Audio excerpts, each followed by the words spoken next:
This is a book review of the Captain America Epic Collection Volume 2, covers the periods 1968 to 69, and Tales of Suspense 97 to 99. That was it for Tales of Suspense. Captain America 100 to 119, and then some not Brand Ek stories at the end, which were a bit iffy, to be honest. However, they always include them. I wish they'd include more bonus material, would be even better.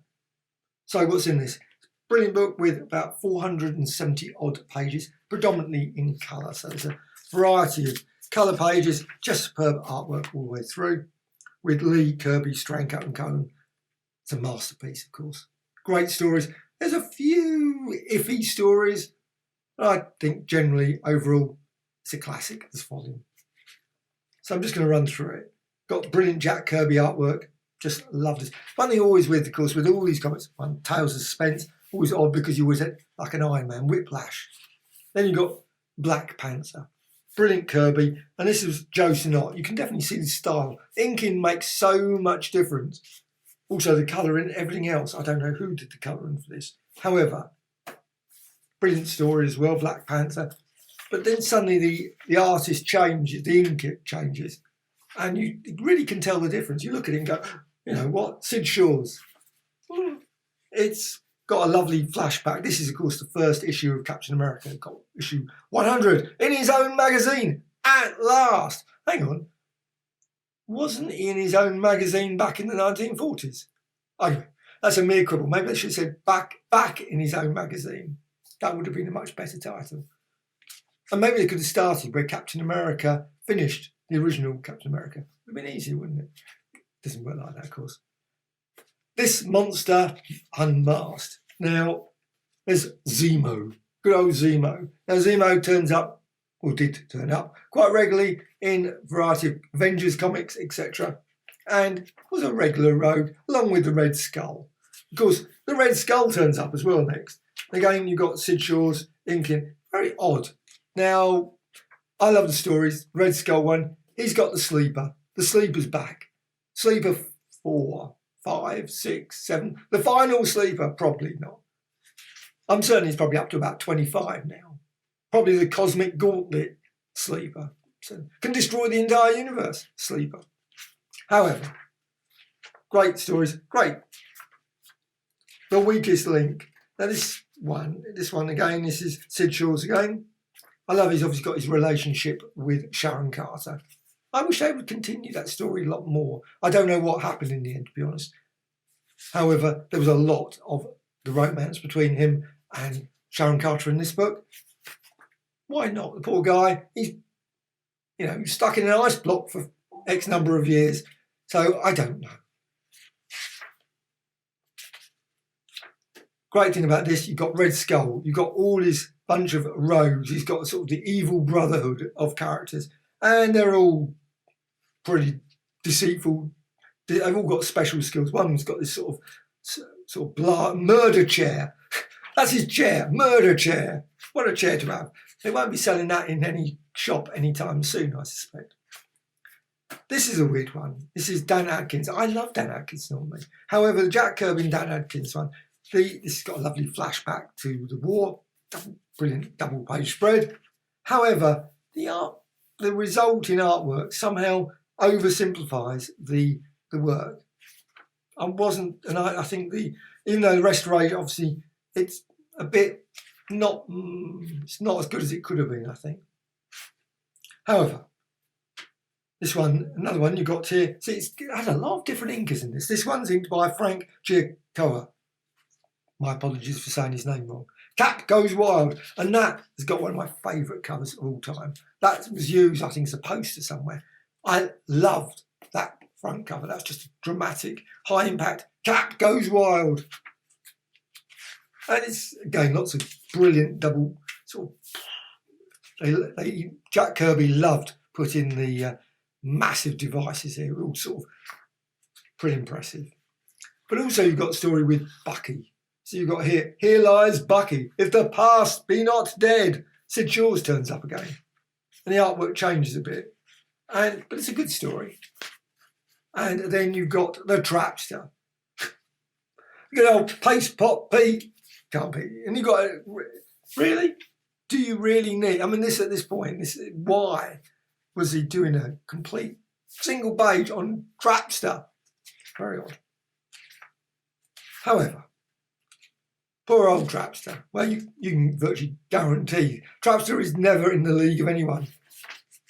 Never had much joy, that guy. However, another single page, right? This is a great little issue, this one. This is where you've got Bucky, the origin of Captain America. You can virtually rely on just sticking a...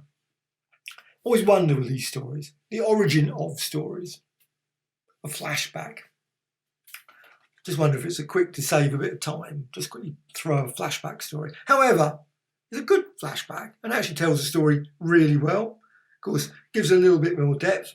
And then we're on to the classic, absolute classic of this book, for me anyway.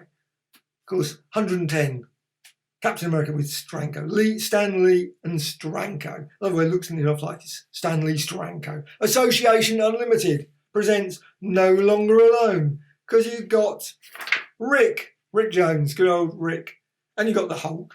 This is just brilliant, high impact scene. Some really odd scenes. I have to say, some of the anatomy at times I look at and go, it's very odd. I love this he leaps away bit. And I've never really been convinced by that leap. I have to say, that does not look like a leap, but near enough looks like the cat punched him, heads him off into... but anyway, lots of dramatic scenes and just some lovely use of panels the way to sort of the action moves across.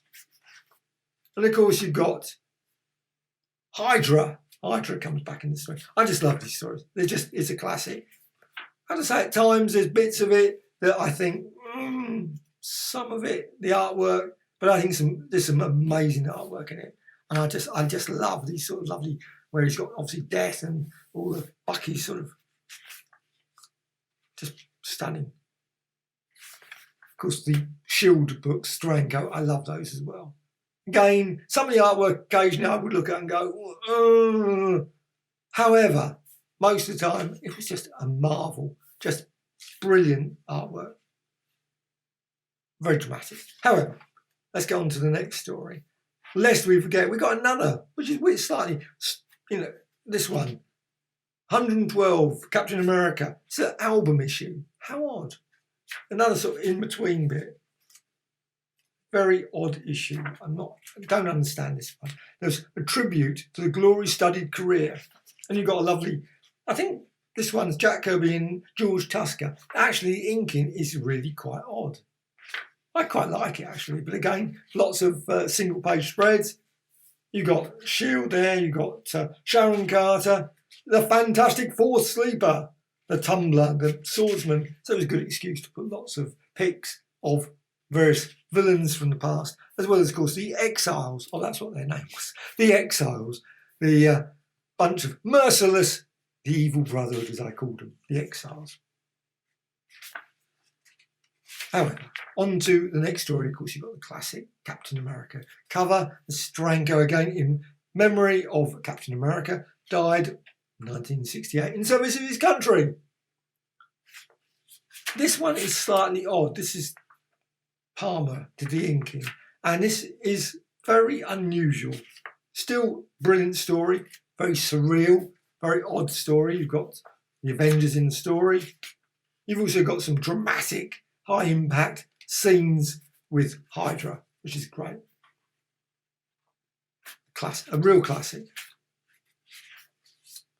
Now, the man behind the mask, it changes completely at this point. You've got those stories before, and then you suddenly got this story now. This is issue 114 with Johnny Romita, or John Romita. They always put that sort of Johnny, etc.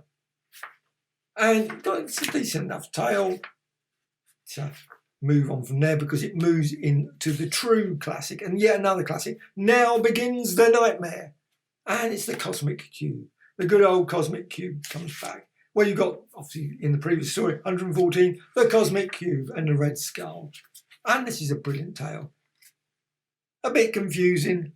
Again, I always think to myself, why didn't just the Red Skull just use the cube, destroy Captain America, change the world? But he never does. He just wants to play and manipulate and do And in many ways, it's slightly confusing, but it does give a great opportunity to give you an example of the evil Captain America. In all science fiction, especially science fiction, there's like stories, obviously the Captain Kirk one, where you've got the evil Captain Kirk, which splits off in the transporter, and you always have that, or the one brilliant Enterprise episode where you've got Scott Bakula, where they're all playing the evil, and that's just classic. And likewise here, you've always got to have, comic books always love the evil Thor, the evil Iron Man. What would they do if reality was slightly different? The world was slightly different. So this is this story. Of course, comes face to face with the Avengers. And of course, you've got him as and also, of course, Falcon turns up finally. So the Falcon's in the story, and it's really good stories. I love the Cosmic Cube stories. Red Skull, at least he eventually, obviously handed the Cosmic Cube basically to the brilliant Thanos, who at least knew what to do with the thing. Now to the parody comics. You've got Not Brand X, this is issue 3. I love also the way things do here. The original origin of Charlie America. I wish they'd put more bonus material on the back of this. Now, the Not Brand X ones are okay. They're actually drawn, of course, by Tom Sutton, Roy Thomas Stanley, obviously writing the thing, and it's still good. Not Brand X 12, and that was an unusual one. That was, it's a sort of just photo album. How odd.